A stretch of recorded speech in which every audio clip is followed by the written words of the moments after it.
Andrew McGahan for SevereMMA, standing alongside Dahi, Alan here. Dave, since we last saw you, got a bit of a promotion. At first you were just Gary Cook's friend that was hanging around him, so somehow you've got yourself into a top position. Tell us how. Well, first of all, if you've got to say the name, you've got to say it correctly. So it's Dahi McAleen. So it's not Dahi and then the English version. You've got to do the Irish version as well. So yeah, it's a great and exciting time for me and for the UFC. Myself and Gary have worked together for a long time. Our days go back to our Nike days, living over in the Netherlands for many years. And so we've had a great time in the last year. We've done extraordinary things as a UFC organisation, and now we're into new year 2015. We're here at our first big event, which will be the second biggest event ever held in the UFC outside of the event in Toronto. But that's only if you measure it by the amount of people in the arena. I actually think this event could become the biggest event that the UFC have ever run. This event will be broadcast into over 1 billion households all around the world on Saturday night. And if you're on Fight Pass as an example, 147 countries will be accessing the fight on the night. So I don't think that's ever been done before. So that'll lead us to a different place. Well, talk to us about the one event that would have been the biggest of all time that everyone wanted to see. It fell through. Croker Park was scheduled sometime for May. I heard a couple of different things, like the UFC didn't have enough loading time to get in, the logistics behind it, how expensive it would have been, the curfew. There was so many things that just seemed to go against the UFC to put the show on. Well, I don't think there were things that went against us. I think what happens with any arena is we recce out an arena. We've got a team of people who are out visiting arenas all around Europe on a daily basis. So yes, we went to Croker Park, yes, we went to the Aviva Stadium, and we had a look at both of those. And we said, how can this work? There were a couple of things that just didn't fit in for us. Both of us are from back home. We know what goes on. Everybody tells me, oh, you come from a beautiful country, David. We love Ireland. It's so green. Well, there's a reason it's green. And that's because it rains, and it rains quite a lot, and there isn't a roof over the building. So that was one of the issues. But I think let's turn it into the positive. I'm so proud of the fact that we're going to have an Irishman getting on a plane, flying out of Dublin, landing in Las Vegas, and he's going to be carrying the Irish flag into the fight capital of the world.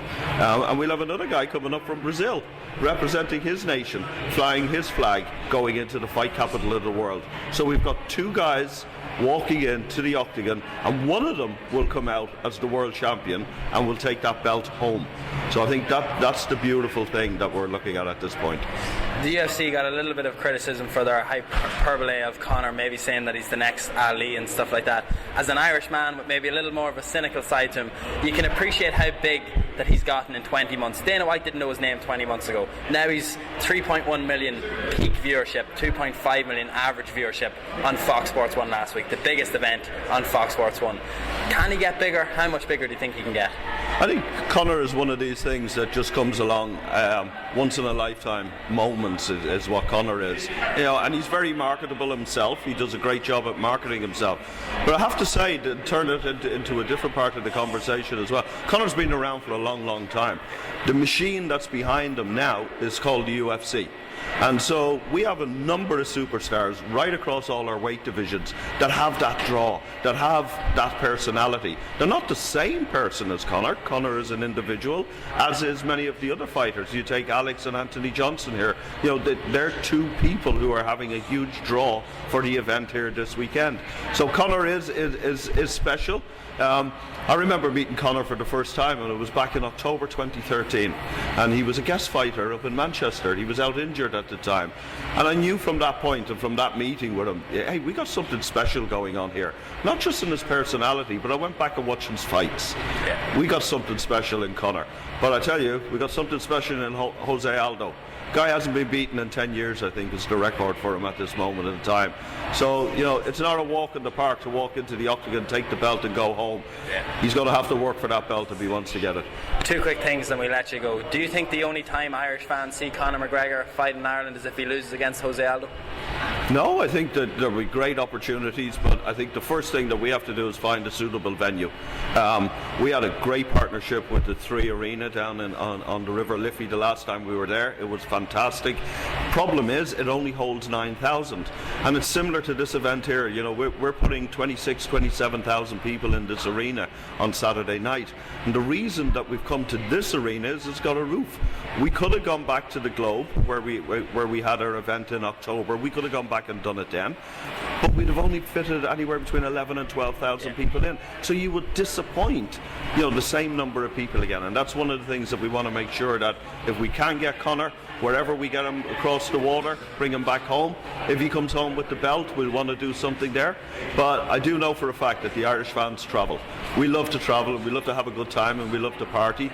I've gone with Celtic fans who've gone down to Seville when there was the UEFA Cup final, and you know, there were hundreds of thousands of them there. None of them had a ticket. They just wanted to be in the city. So we get behind our own, and I'm sure that they will get behind Conor when he heads over to Las Vegas in May. When it comes down to all of it, you announced 4 events today. Dublin wasn't one of them, and people are wondering, will the UFC come back without Conor? You know, maybe, like, who knows what's going to happen? Conor could get injured in his fight with Aldo. We could win the belt and get injured training. Is it a UFC thing that, for all we know, there could be an event in the O2 in November? It's just logistically you can't plan that far ahead before knowing. The same way his first defence theoretically could be in Croker Park, but you can't plan that far ahead. He has to win the belt. He has to become the champion before any of this can be talked about. I think the thing that people have to realise in the business model that we operate now, and it's a little bit different from where we were a couple of years ago within the UFC, what we have to do is go out and secure venues. So we have to find out can that venue work for us. And once we secure the venue, then we work on, well, what's the card for that venue? What's the reason for being in that market? You know, there was a reason for going to Dublin. We hadn't been there in 4.5, 5 years before. There was a reason for going. But I think the beautiful thing that we've got going now back in Ireland is we've got Cathal Pendred, you've got Paddy Houlihan, you've got Ash Daly, you've got Neil Seardy, the list goes on. 2 new fighters signed in the last couple of weeks, Joseph Duffy and Redzer, who's going to fight on the card here. So we've created now this stable of Irish athletes. So it's not just about having to bring Conor back to Ireland. I think there's enough fighters there that we can put on a great card. Okay, we'll leave it at that. I think I know where you're coming. The O2 is a possibility, or the 3 Arena is a possibility, with or without Conor McGregor. We've enough Irish fighters to fill it, so we'll take that, we'll run with it. Dahi McAleen. Dave, we appreciate the time very much. Super. Thank you. Thanks for your support.